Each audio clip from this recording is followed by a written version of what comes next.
Welcome everyone. This is an Achieving the Dream webinar on how to create and submit proposals for the Dream Conference, Annual Achieving the Dream Conference.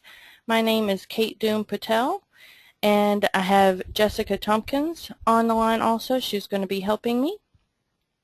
I used to work for MDC, the former managing partner of Achieving Dream, and I've transitioned and now I'm working as a consultant to Achieving the Dream. But I've been involved with Dream, and prior to that it was called the Strategy Institute, since 2007. So I'm here to answer any questions that you might have. Jessica is an intern with Achieving the Dream, and she is going to be helping facilitate your questions. You have two ways to ask questions and enter the discussion.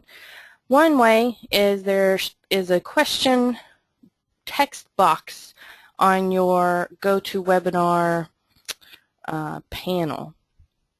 And if you type a question in there, Jessica will receive it and interrupt me and ask the question live, and I'll answer it for everyone. If you have a question, I'm sure other folks might be wondering the same thing.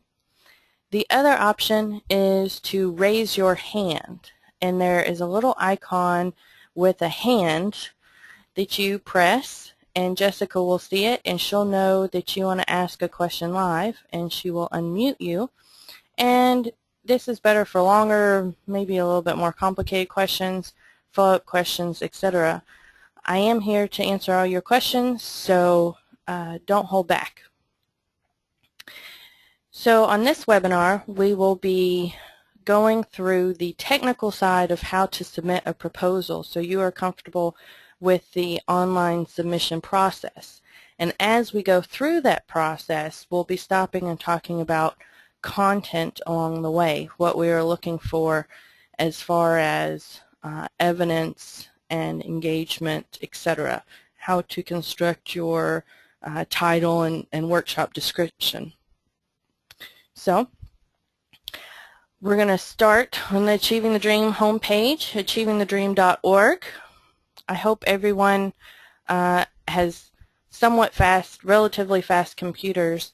If your computer monitor or your screen seems to be very sluggish and I'm talking faster than you can see me moving my mouse, you might want to go ahead and close other programs, and it might help speed up your screen so it's easier to stay on track with us. So from the Achieving the Dream homepage, we're going to go to Get Involved. Oh, and I also should say we are recording this. So one, you can come back to the recording. It will be posted on the website. I'll let you know where as soon as it's posted. And two, when you're asking your questions, just do keep in mind that other Achieving the Dream representatives will be able to watch and hear this for their own learning. Thank you. So we're going to go to Get Involved, Events. If I'm going too quickly, you'll have the recording as a refresher. Here you go to Dream 2013, Call for Workshop Proposals now open. Here you're going to see a picture of our beautiful Anaheim, California conference center, the Hilton. If you scroll down, this is all information about Dream, and it's going to be repeated on a document I'm going to show you later, so I'm skipping past it for now. Here's more information about the Call for Workshop Proposals. This is kind of an opening or overview. I'm skipping over it because it will be contained in a document later. I asked everyone to read the Call for Workshop Proposal guidelines before the webinar. This should answer most of your questions, so I'm going to pass over it for now. We're going to come back to it. And I'm going to click Begin Your Proposal Submission. I hope you guys really like this this system that we have. I hope it's a great improvement over the past. So you will scroll down. All this information again is an overview, important dates. It's all information from the Call for Proposals workshop, let's say Call for Proposals guidelines, there we go. And you would go down to Join Now, and here you put in your information, and you create your access key to save a little time. I've already done that, so I hit the back button, and I'm going to log back in. You're going to see my password, and I log in, and I'm going to show you from the top down as far as the screen here.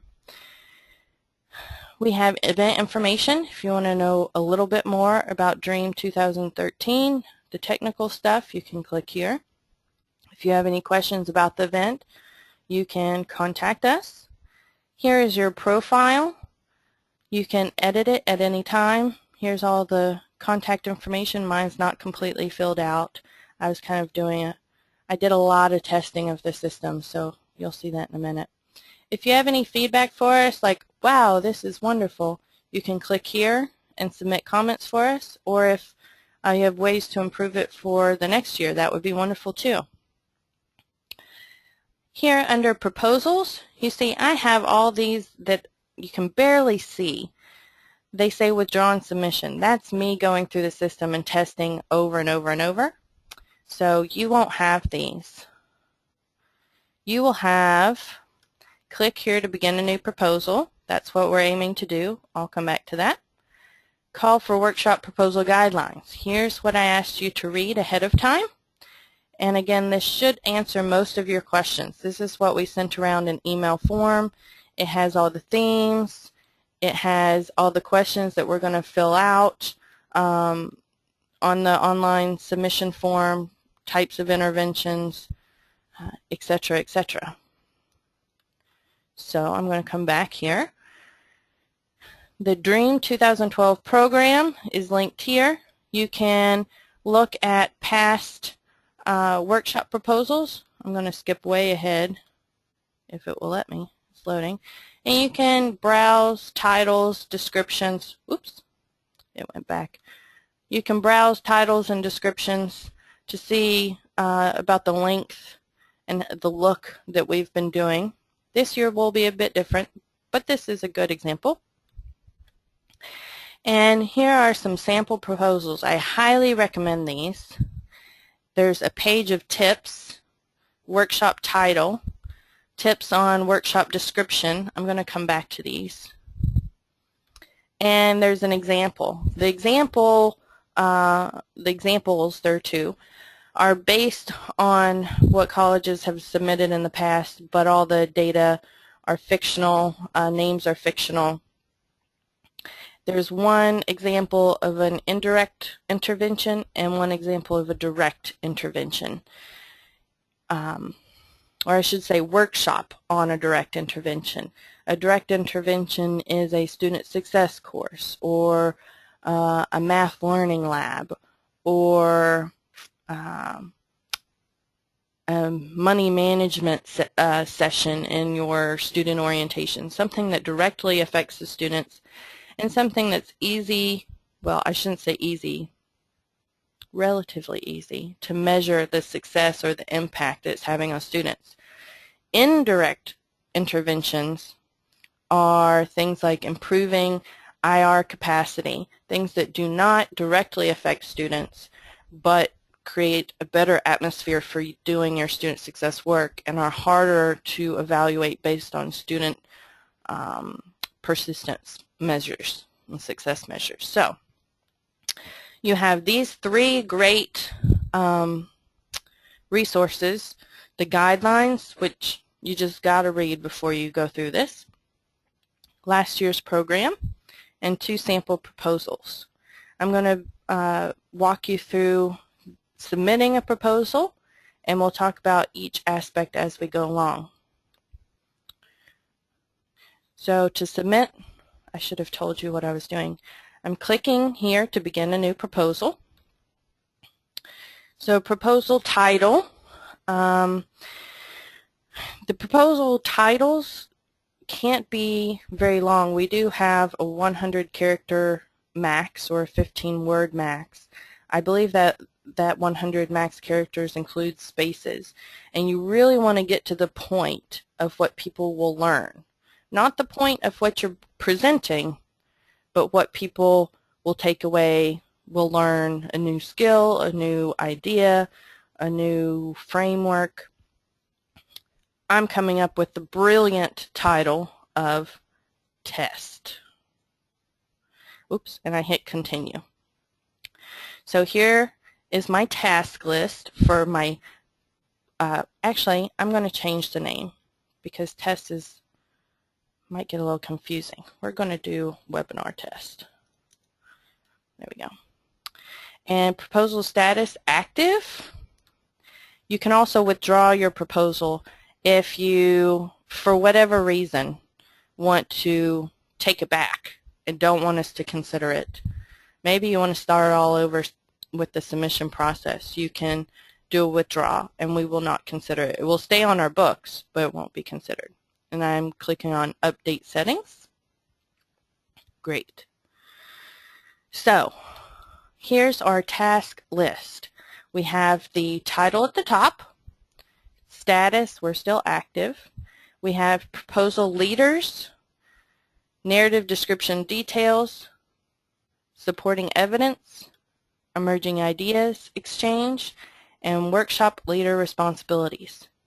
The bulk of the submission is here in the narrative description and details.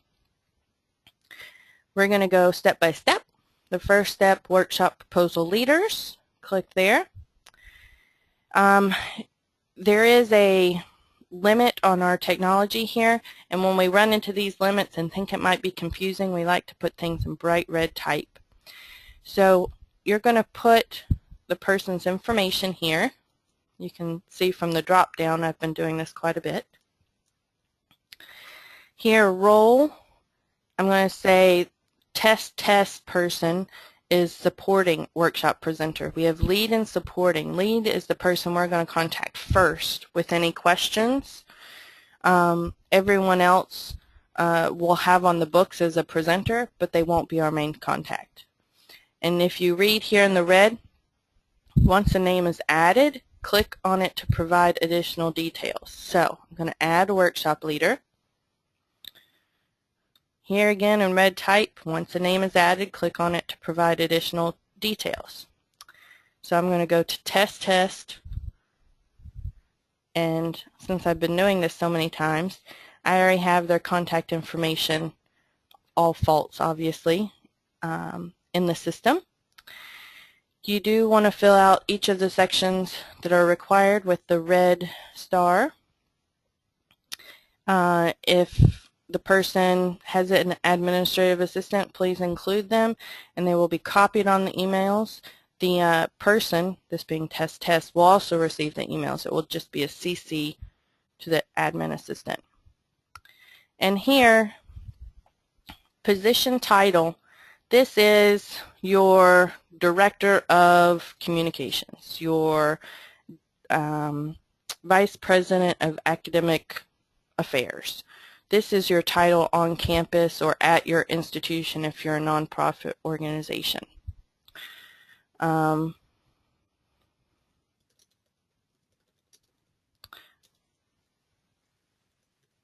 probably misspelling awesomeness.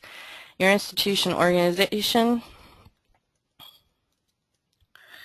and then you're achieving the dream role. We have a drop-down list here. We try to learn what populations are coming to DREAM, and so we want to know if the person is a president or a chancellor or a faculty member, a faculty leader, if they are a grants officer, etc. So choose the one that's most closely related. And then again, you have lead workshop presenter and supporting workshop presenter.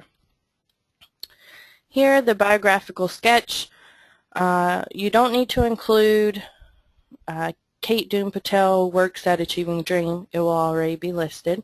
You can say Kate Doom Patel consults on a number of blah, blah, blah, blah, blah. You want to keep it 4 sentences or less in length because we do include short bios in the program. And you want to hit the main points of what they are in charge of or what they do. That's my personal opinion.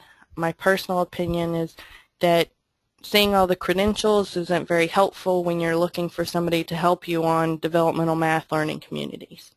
So, once you've got all that information filled out, you want to click Continue. If you have questions, please send them in to Jessica. So the way we have it set up is we have that you need to include at least 2 workshop presenters or workshop leaders. This is because should one of you go on vacation or take leave and we're trying to contact you, we can follow up with that supporting workshop presenter. We've had problems in the past where we were not able to get through to the lead workshop presenter. But you have no more than 4 workshop presenters. 4 workshop presenters in 75 minutes is more than enough. If you have any more, there's no room for engagement. I'm going to take a sip of water. If anyone has any questions, please send them in.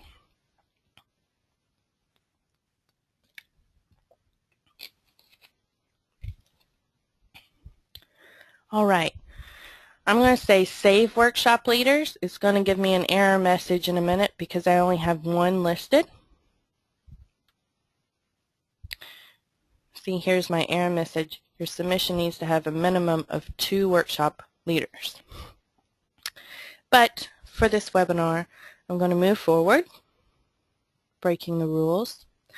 We're going to go to the bulk of the workshop proposal and click on Narrative, Description, and Details. Here it's going to list your title again. You have a chance to edit it if you would like. And some of these text boxes do not lend themselves very well to editing, so I encourage you to take the guidelines and write it out on a Word document and copy and paste in the online system. It's much easier to edit in Word than on this system for some of these text boxes. So for the workshop description, we really need something that describes what participants are going to learn in the session. And if you have space to include how they're going to learn it, that would be ideal. Workshop descriptions that talk about, well, Community College Y did a student success course paired with an orientation that focused on developmental math courses and students that were at high risk of dropping out. It doesn't tell you what you're learning. So you really want to follow, I'm pulling up the tips, here we go. The tips that are on the first sheet of the examples. I still didn't get the right sheet. Here we go. First sheet of examples. You can include information like, why did you start whatever you're going to talk about? Was there a big gap that you saw in the data that you wanted to address? What was your objective? What were you trying to do? Were you trying to help high school students be more prepared when they entered? What did you actually do? Did you have, what was the intervention? And you tried to put it in common terms rather than words that might only be understood at your institution. What did you learn from it? Did you learn that the real problem wasn't what you thought it was this other thing? What did that mean to you? Why should we care? That last one, I'm going to take another sip of water here. I'm having a little bit of difficulty.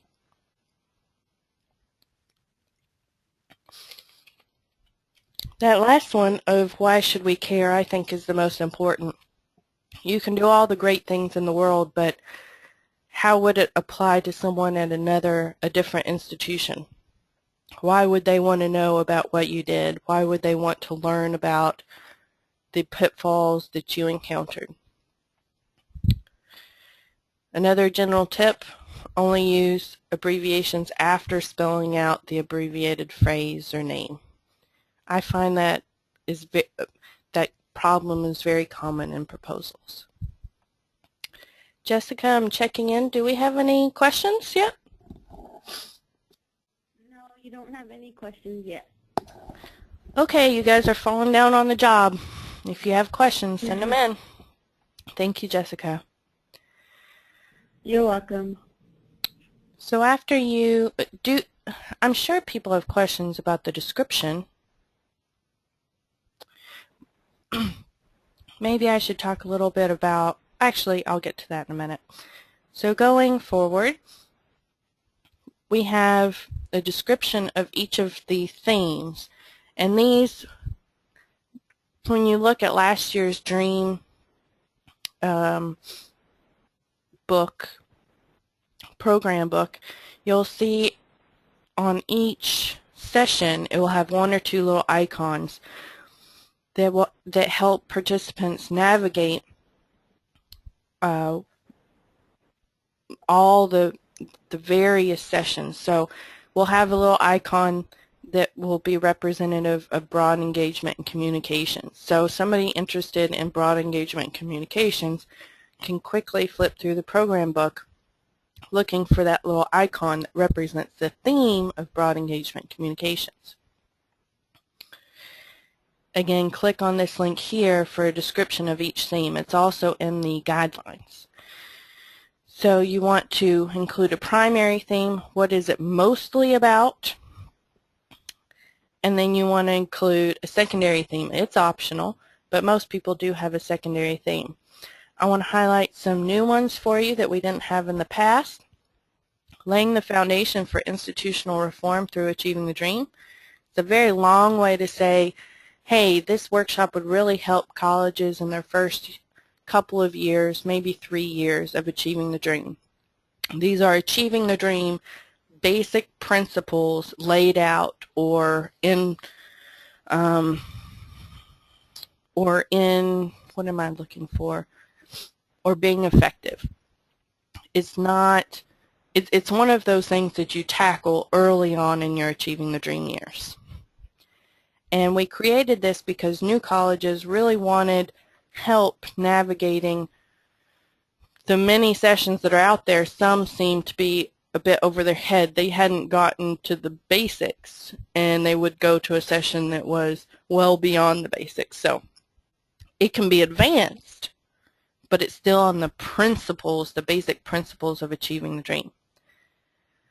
Leading reform is about, it's kind of committed leadership, but it's really moving the movement forward. It's, and you can see in the examples, it's laid out nicely. The spirit of it is to push the student success agenda forward beyond your own campus, within your own campus, beyond trustees, including trustees. If you're doing state work, national work, if you're collaborating with other colleges, maybe bringing colleges that aren't in Achieving the Dream into doing the work, that would fit under leading reform. Using technology for teaching and learning. This is a new one. This, I think, is pretty self-explanatory, but just in case, we have a lot of information. This is both in the guidelines and on the link on the previous page I was on. Lots of examples here. So any way you're integrating technology to help you do your work, essentially. And I want to highlight equity. A lot of proposals have equity as a secondary theme. So do consider when you're looking at your two themes. I think those are the only ones. Oh, here we go. The programs of study pathways to credentials is a new one. This is more of our workforce development, pairing or cooperating with with employers. I think I passed it. A lot of colleges have presented on this in the past. We just didn't have a theme for it. Now we do. So please keep that in mind. Here again is the type of intervention. As I explained before, direct interventions and indirect interventions. If you're presenting on direct interventions or a single direct intervention, we ask that you have 4 semesters of data to support your claims of success or more. Achieving the Dream has been around long enough that we're no longer presenting on good theories, good thoughts, good ideas. We do some of that, but we're really honing in on, okay, it was a good theory, thought, idea, you put it into practice, you learned about it, you improved upon it, you evaluated it, and yes, it has been successful. So we want to see that data. Indirect interventions, the example I gave earlier, improving your IR capacity. We don't require you to have data, but it is recommended. And on the example proposals that I showed you earlier, there is an example of data for direct intervention. There's a table that includes data from 3 different colleges. It's all fictional data. AV needs. We will provide an LCD projector, a screen, and 1 lavalier microphone, 1 handheld microphone, and the podium. You need to bring your own computer if you're planning to use a computer. If you need additional AV support, such as internet, you need to check one of these boxes and we will get back to you about that. Learning objectives, very straightforward. What are participants going to learn in this workshop? Not what you're presenting, but what they are going to learn. And you can look back at the examples for some ideas. Tips and lessons, again, pretty straightforward. This can include things that went wrong. A lot of our lessons learned are things that went wrong, and we had to do some course correction. Again, look back at the examples for some ideas. And you don't have to use the maximum 1,000 characters. That's just, we gave you lots of space because this part is not going in the program. So it's not under a space, we're not squeezing it into the program. So you can use all that space, but don't feel that you have to. Participant engagement. We are asking all workshops to engage participants in their own learning beyond having a question and answer session. A lot of presentations at other conferences is a lecture style with a Q&A session at the end. We're moving beyond that. We're trying our best to practice what we preach and have panel discussions, have experiential learning. If you're talking about, say, a student orientation, bring a worksheet, an exercise that you do in orientation that will help students. Bring a simulation or bring somehow make it easier for the participants to sit in someone else or stand in someone else's shoes, whether it's the students, the faculty, the administrators, the K through 12 representatives. Help them stand in their shoes in order to help them learn. Target population, this is especially important for direct interventions. Maybe it is first-time students, maybe it is students with a certain number of credentials or more. Closing achievement gaps. This should be an old hat to Achieving the Dream colleges, but I don't want it to trip you up. These are gaps between subgroups based on race, ethnicity, or income. This is not closing gaps between those that do well and those that don't do well. I just want to punctuate that one. Evaluation. How has it been evaluated? You can tell us there's a control group, or it's been the data have been compared to prior years. What data are you looking at when you're doing your evaluation? How often do you do your evaluation? And you can include the a written description of the results. We'll ask for the actual evaluation results as an uploaded file, but you can say in this section, we learned the first year that we really had to do it a different way. Since then, our numbers have improved, and we are now going to take it to a larger scale, etc. And here's where you talk about taking it to scale. We're really trying to move past those small boutique interventions that affect a small number of students. Yes. Hey, we have a question. Wonderful. James Green wants to know if the workshop is on indirect interventions, does closing achievement gaps apply?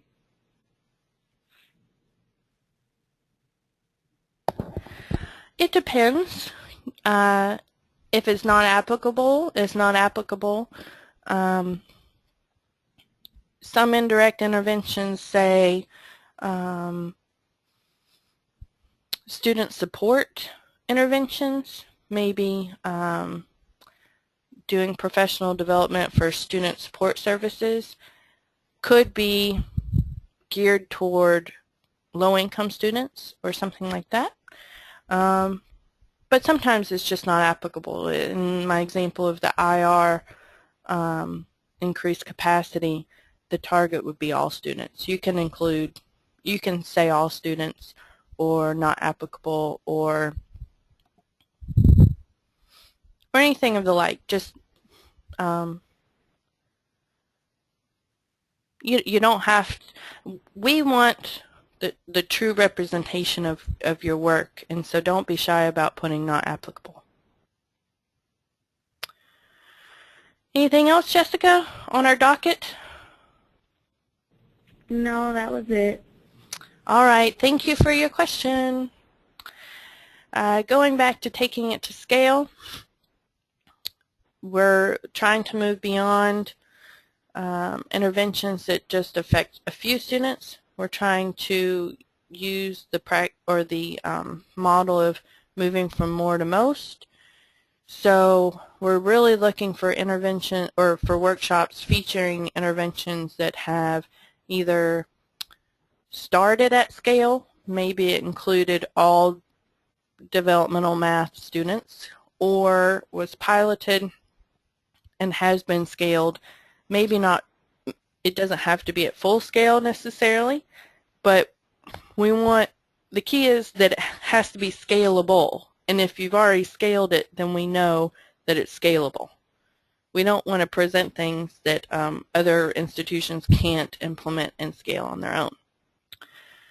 I'm going to press continue. It's going to give me all kinds of error messages because I didn't fill in, any of those.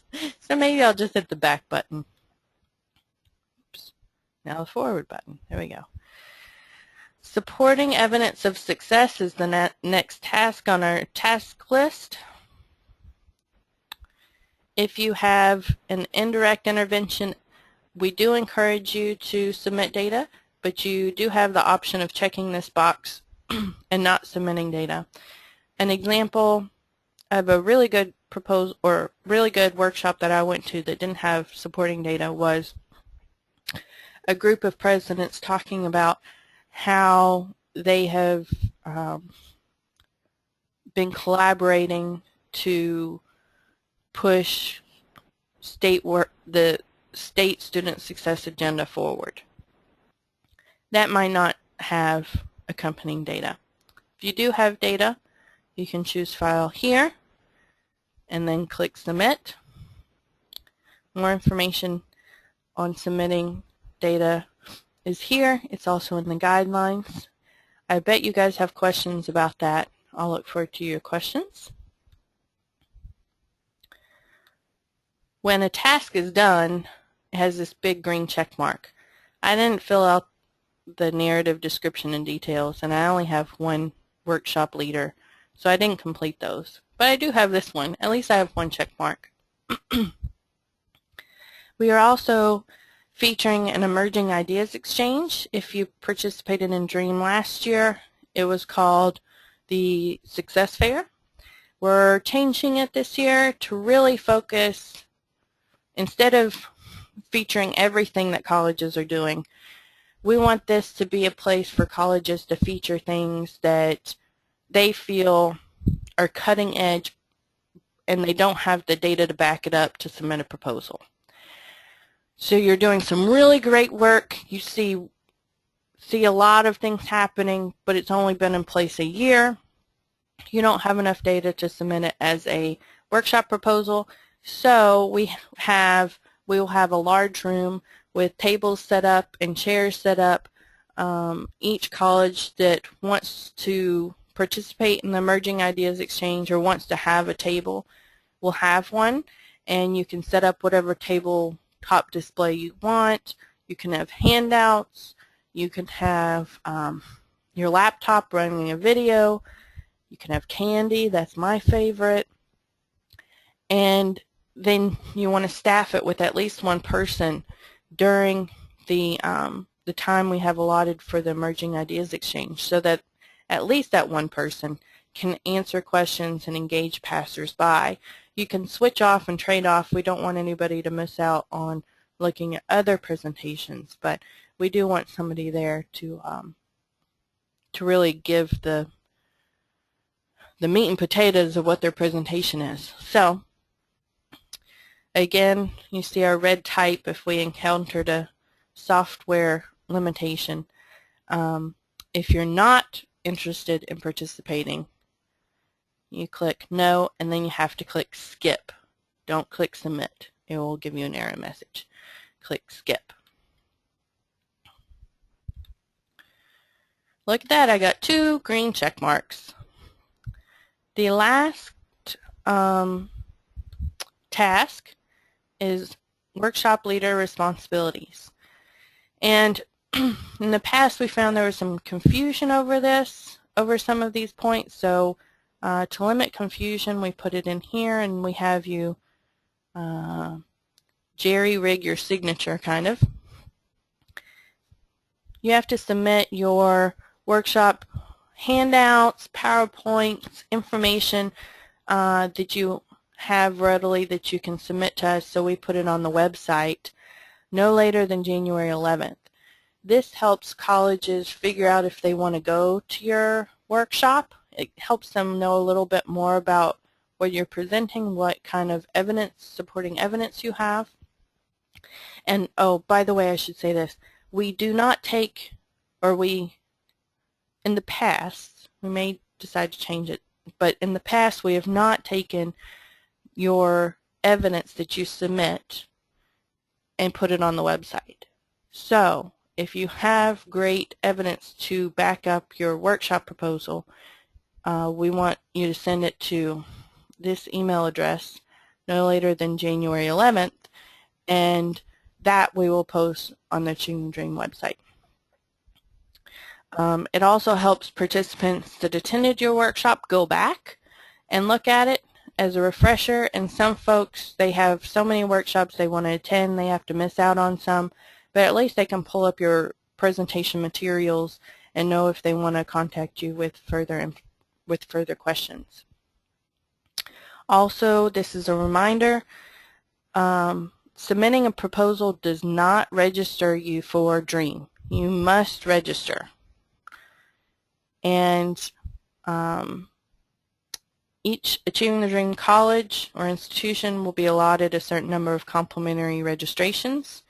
Keep that in mind when you're submitting workshop proposals, and having workshop proposal accepted does not give you more complimentary registrations. I hope that makes sense.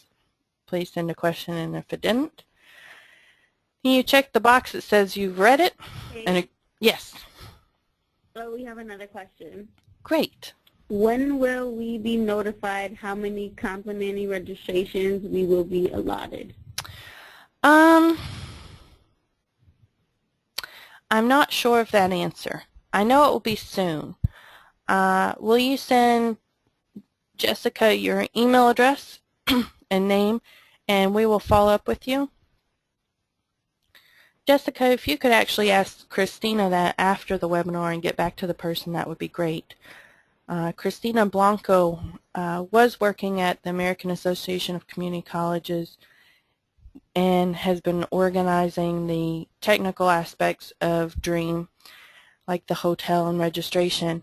She is now an Achieving the Dream staff member in Silver Springs, Maryland, near DC, and so she's very accessible for these types of questions, and Jessica will get back to you with an answer. I do think it's coming soon, though. And so you type in your name. You can see I've been doing this quite a bit. Submit agreement, saying you have read it. Now, you notice I have 3 green check marks.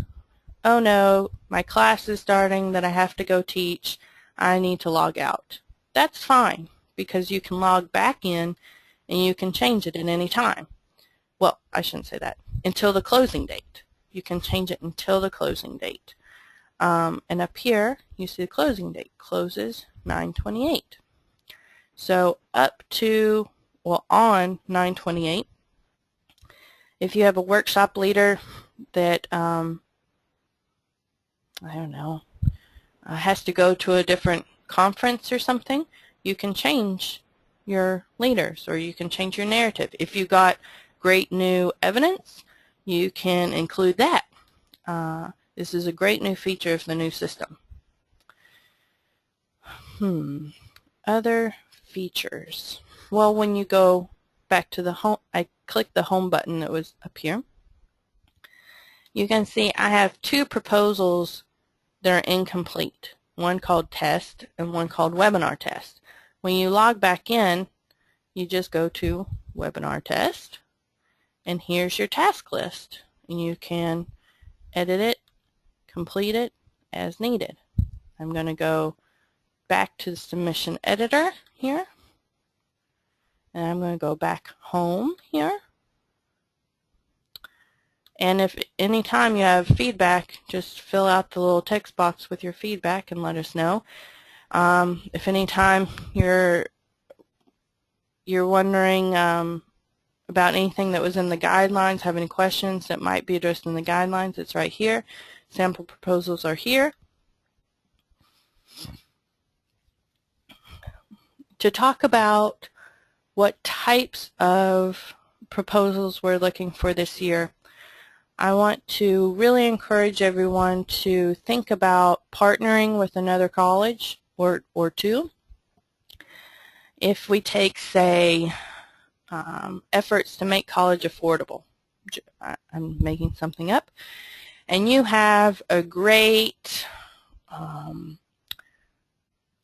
financial aid introduction that you do for students that might be eligible, and you think it's really cutting edge and you have data to back it up, but don't think it will fill up a 75-minute workshop, or even if you do, you might find another college that's doing something along the same lines, saying making college affordable. Maybe they're doing a financial literacy chapter in their student success course, and you want to partner with them and submit a proposal so that participants will not only learn about how to approach teaching financial aid issues or broaching it with students that are new to financial aid and the FAFSA, but participants will also learn about how to follow up with those students that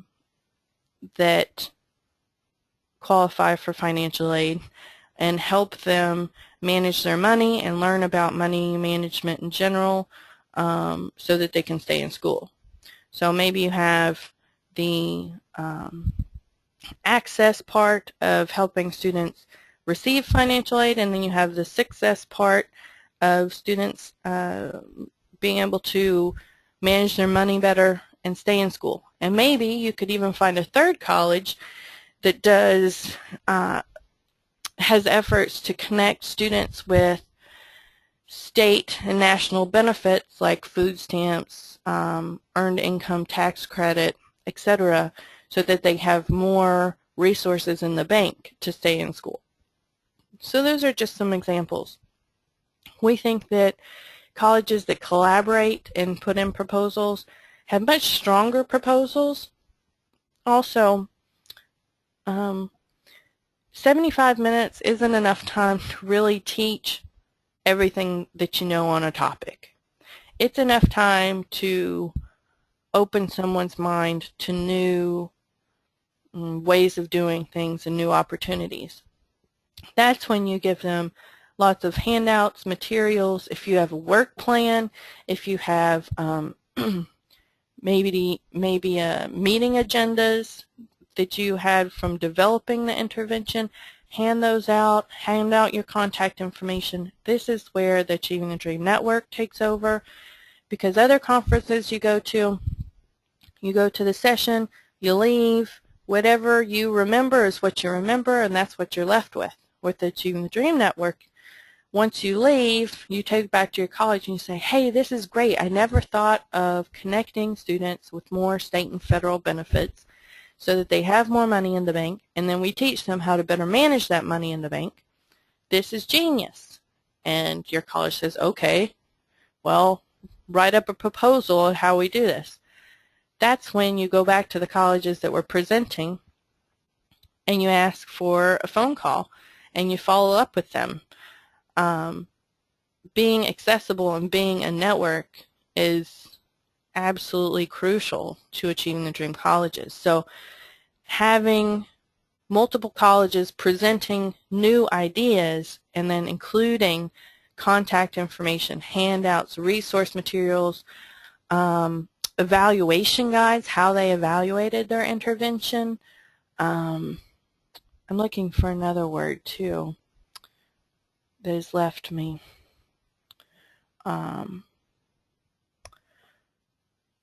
The rationale, I'm missing the word and it's killing me.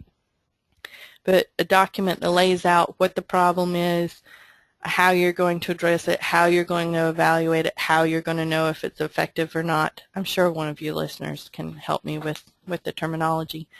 That's key. So, Jessica, please tell me we have some more questions, or if anybody has raised their hand to ask questions. We do not have any more questions yet. Well, folks, we have 10 more minutes, but I would really like to answer your questions. I'm going a bit hoarse, and I know you have questions, so I'm going to sit patiently for just a minute and let you type those in and send them to Jessica. Do you have any questions about what topics you should cover in your proposals or presenters? I will say we've received a surprising number of workshop proposals that are all about a certain subject, say faculty development, and then you look at the presenter list and none of the presenters say faculty. We don't know if these people teach classes in addition to being director of such and such, but it'd be a whole lot easier if it said this presenter actually teaches a course and went through the faculty development. So having folks that can give their testimonial a bit and give the perspective of the user of whatever you're presenting is always good.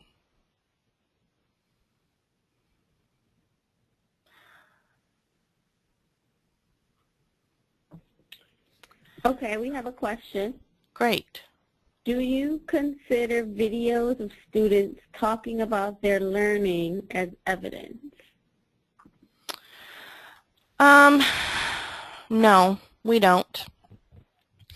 We would like to see improvement in their success rates. And that could be exit scores. It could be their GPA is improving. We want to see something that's more easily measured across the spectrum of participants, like GPA scores or GPAs, instead of testimonials. Other questions?